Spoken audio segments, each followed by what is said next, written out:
nanti kayaknya ujung-ujungnya ini memang Liga 1 ini ataupun juga Super League ini seolah-olah ini menjadi pasar bebas dan pemain-pemain domestik kita seolah-olah digusur semua ke bawah, mainnya di Championship ataupun di Liga 2. Kan kesannya kayak gitu kan. Kenapa akhirnya gagasan dan juga wacana 11+8 itu muncul? Karena pemilik klub itu gerah dengan harga pemain lokal yang gila-gilaan. Itu yang membuat akhirnya buat apa kita pakai pemain lokal kalau harganya mirip-mirip dengan pemain asing. Bahkan ada yang pemain asing lebih murah. Itu kan harusnya logikanya, teorinya, secara ekonomi. Kalau yang nggak mampu nggak usah lah. Tapi Indonesia ini gila, dimampu-mampuin. Tapi kan memang ini nggak wajib juga kan? Tetap dimampu-mampuin. Gengsi ya? Nggak, itu dia, gengsi. Gila emang. Yang penting kesor, biar yang penting kesor. Itu Indonesia tuh.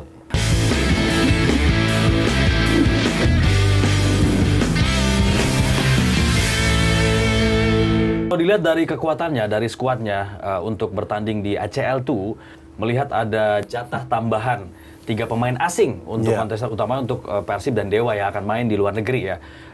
Apakah ini juga akan menjadi salah satu modal berharga? Sementara kalau kita bandingkan dengan, kita lihat dulu ya, kalau kita compare juga dengan negara-negara ASEAN lainnya, dengan regulasi pemain asingnya, 7 pemain Thailand, 7 pemain asing untuk ASEAN-nya bebas. Tidak terbatas dengan kompetisi Thai League, Piala FA, Thai League Cup, ada 3 kompetisi.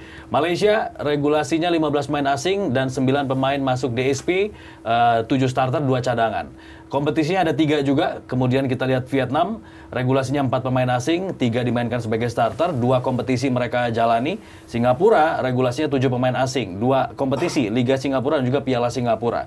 Untuk Kamboja, regulasinya 6 pemain asing, 5 starter, 2 kompetisi yaitu Liga Kamboja dan juga Piala Kamboja. Indonesia, regulasi 11 pemain asing, 8 pemain masuk DSP, dan hanya 1 kompetisi. Iya. Kelihatan dari sini memang sudah mengarah ke industri ya, global gitu ya. Artinya sudah mulai tidak ada lagi pembedaan yang signifikan pemain asing atau pemain lokal. Ini yang gue kira juga jadi bagian yang didorong oleh LIB atau sekarang I-League itu untuk bisa memberikan kesempatan kepada semua pemain, entah itu asing ataupun lokal, untuk ikut mengangkat kualitas liga ini. Itu yang gue tangkap sih ya. Walaupun memang berbeda dengan Thailand ataupun Malaysia ataupun Kamboja mungkin yang mereka sudah lebih ready sebenarnya untuk merespon sistem terbuka seperti itu. Kalau kita kayaknya belum ya, dan terkesan tuh terlalu ekstrim. Ingat nggak 2022, 2023 kita pakai 3+1, terus 2024, 5+1. Di 2023, 2024 jadi 5+1, sekarang jadi 11+8 gitu kan. Itu kan nggak sustainable gitu loh, jadi berubah-berubah gitu ya. Dan kita lihat nanti kayaknya ujung-ujungnya ini memang Liga 1 ini ataupun juga Super League ini seolah-olah ini menjadi pasar bebas dan pemain-pemain domestik kita seolah-olah digusur semua ke bawah, mainnya di Championship ataupun di Liga 2. Kan kesannya kayak gitu kan. Itu yang gue kira jadi dinamika yang ada saat ini ya, pasti pro and kontra gitu ya. Kalau gue bilang kita sendiri nggak bisa mengelak dengan arus keterbukaan, globalisasi sepak bola, dengan adanya diaspora, dengan adanya pemain asing segala macam. Tinggal kita bagaimana menyikapinya gitu ya. Apakah ini akan efektif gitu ya dengan 11+8 itu? Atau alih-alih ini menjadi hanya untuk bisnis aja gitu ya, untuk membuka banyak potensi bisnis yang masuk. Karena kan sepak bola kan kalau tanpa itu juga nggak bisa jalan juga ya. Akhirnya sedikit menafikan idealisme gitu ya. Seolah-olah udah pemain lokal main di Liga 2 aja, ini buat dagangan kita nih. Kesannya kayak gitu, Ben. Kita kan punya insting bisnis kayak gitu kan.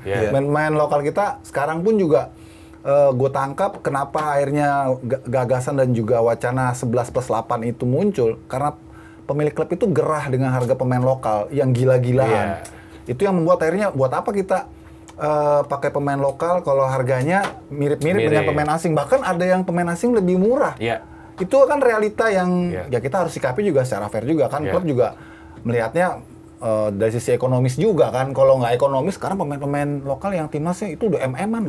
Apalagi labelnya The Timnas. The label Timnas. Ini juga kan peran agen juga kan untuk nge-boost up harga ini kadang-kadang overrated banget gitu loh. Dan akhirnya menciptakan kemarahan dari pemilik klub. Udahlah kalau gitu bebasin aja. Nah itu kan yang akhirnya muncul wacana itu di RUPS kemarin gitu ya. Meskipun memang kalaupun ada pemain asing yang murah itu kan di negaranya juga tier berapa atau grade berapa gitu kan yang didatangkan. Iya, memang ini menarik ya karena satu kelemahan juga. Mungkin kalau direktur I-League bilang ini kan nggak wajib sebenarnya kan. Jadi 11 plus 11 8 main itu nggak wajib. Tapi gue menariknya gini.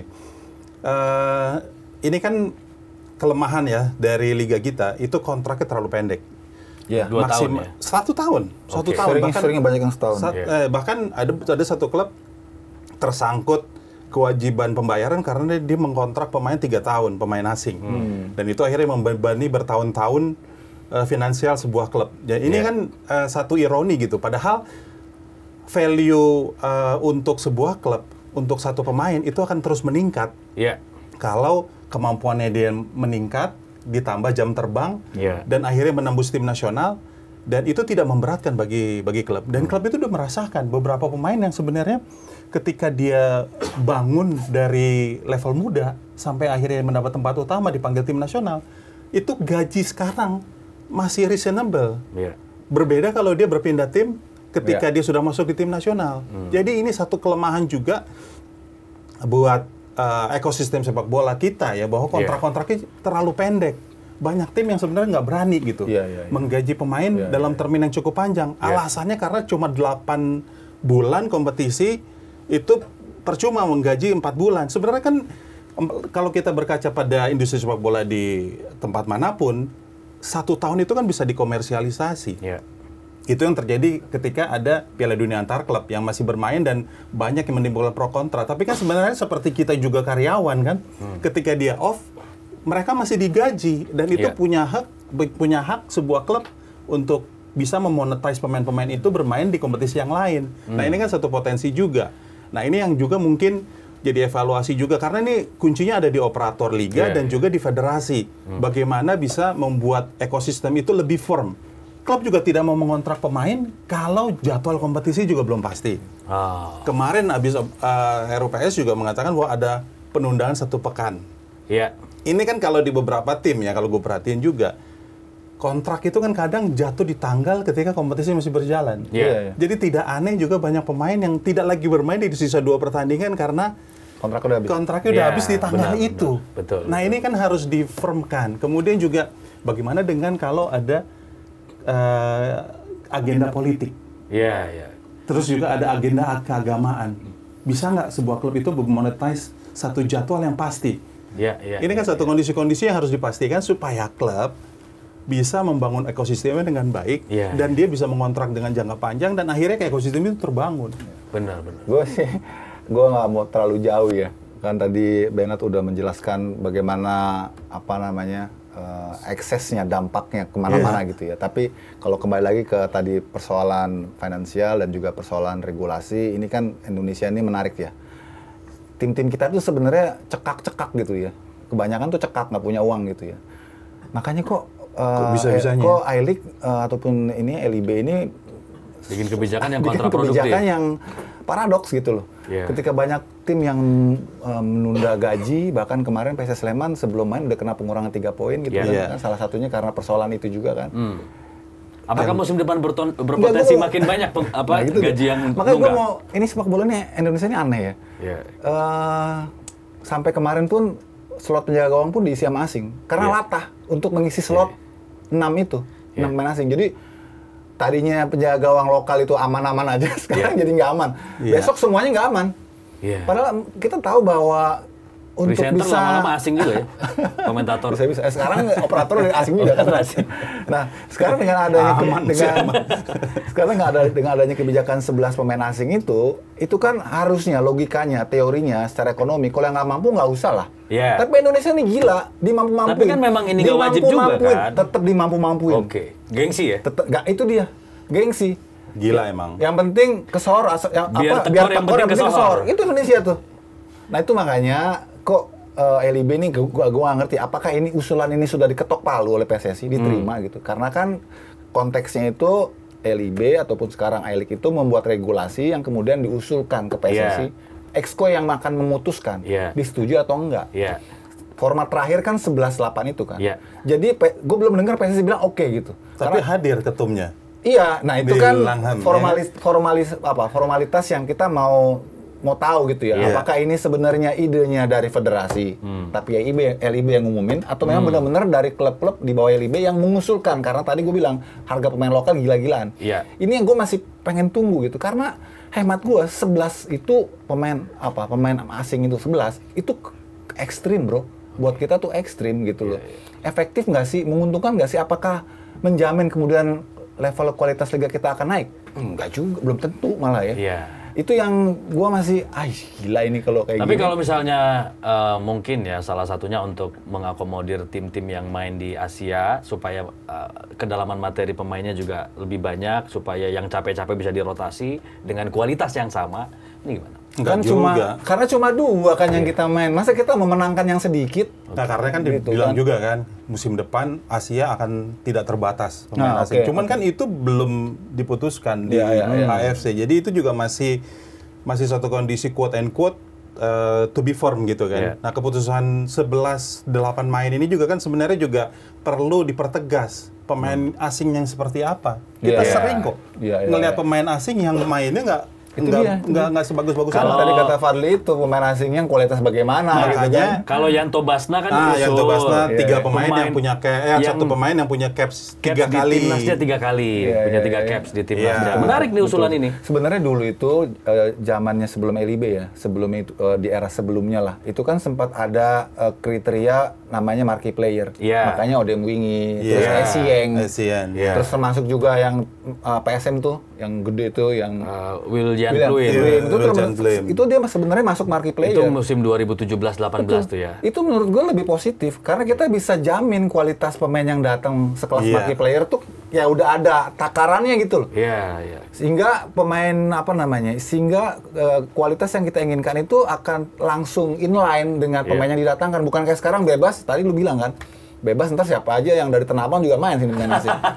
Karena itu tadi gengsi gengsi tim-tim lokal kita itu. Pokoknya yang penting biar tekor asal kesohor. Dia kasih 11 slot, 11 sih diisi tuh.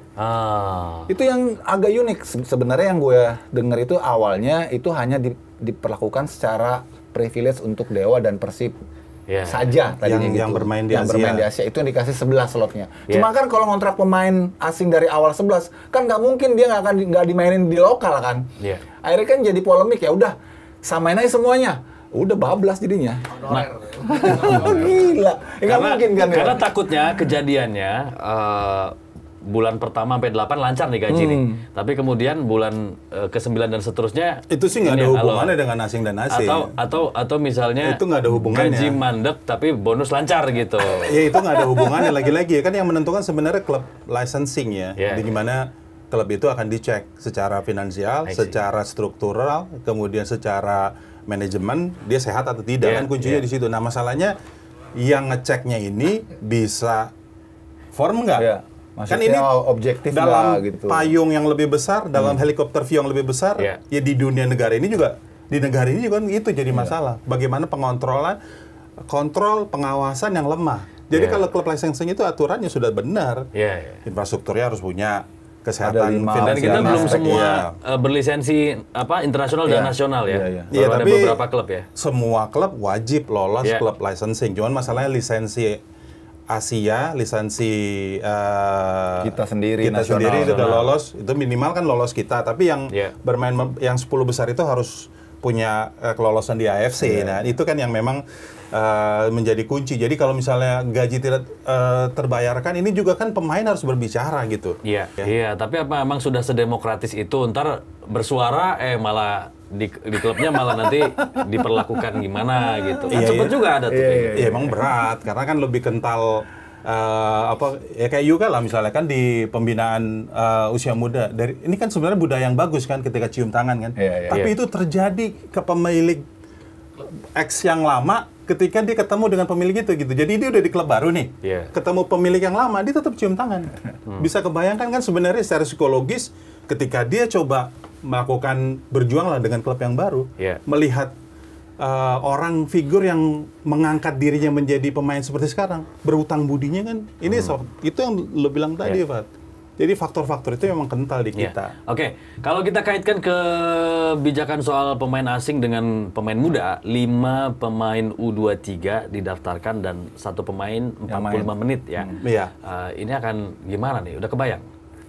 Ya itu kan sebenarnya meneruskan dari aturan yang kemarin kan. Yang kemarin kan cuman U22, sekarang U23. Jadi gini, kan kalau komposisinya 11 pemain asing itu benar-benar diaplikasikan, artinya kan 8 yang boleh main gitu ya, yang masuk di SP kan tinggal sisa 3 nih. Tiganya 1 ini pasti pemain muda kan. Berarti lokalnya cuma 2. Kalau memang slot dari 8 pemain asing ini dimainkan. Itu yang menurut gue tadi agak tricky ya. Kita memberikan keran yang begitu besar gitu ya, tapi belum tentu tim itu bisa kualitas juga gitu. Ya gue miris lah itu terlalu. Itu pun yang 2 pemain tadi yang lokal itu senior bener-bener pemain yang jago banget tuh kayaknya. Pasti yang ya grade A lah ya. Yang istimewa lah ya. Ya mungkin kayak Egy, Kambuaya mungkin. Dan mereka juga pasti akan bersaing dengan sesamanya kan di antrian benchnya juga kan. Walaupun gue susah sih menggambarkan, tapi gue cuma bisa katakan ini sih ekstrim sih maksud gue kalau sampai memang itu. Gue harap PSSI gitu yang gue nggak tahu nih apakah mungkin atau enggak, atau ya cuman angan-angan kosong aja itu membatalkan itu. Iya, ini kan dari opini gue pribadi. Ini harapan ya? Harapan kan, karena menurut gue kemarin udah 6 yang main tuh udah banyak gitu ya. Karena nggak ada jaminan juga kita kemudian langsung bisa secara instan naik kualitas liga kita gitu, atau kita bisa berbicara banyak di level Asia. Belum jaminan juga, lebih baik pelan tapi terukur. Kita kan semua ini kan semua serba maunya sacet-sacet. Oke gitu ya untuk kebijakan-kebijakan tertentu, tapi kalau untuk yang prosesnya adalah pembinaan harus sabar sih maksud gue, jangan terburu-buru. Kalau untuk gitu sih. manajemen publik sepak bola diminta sabar. Oh, gitu ya. Mau itu pelatih ataupun manajemen yang baru datang ini kan sabar, nggak bisa langsung dirubah. Tapi kalau ngomongin perubahan-perubahan regulasi harus cepat. Karena sebenarnya kan ini kan harus direview ini. Ketika pemain asing kan harusnya memberikan transformasi baik itu skill dan juga perilaku. Di musim lalu, 2 musim lalu, 3 musim terakhir lah. Kan terlihat justru banyak pemain asing yang punya sikap yang tidak memberikan contoh yang bagus gitu.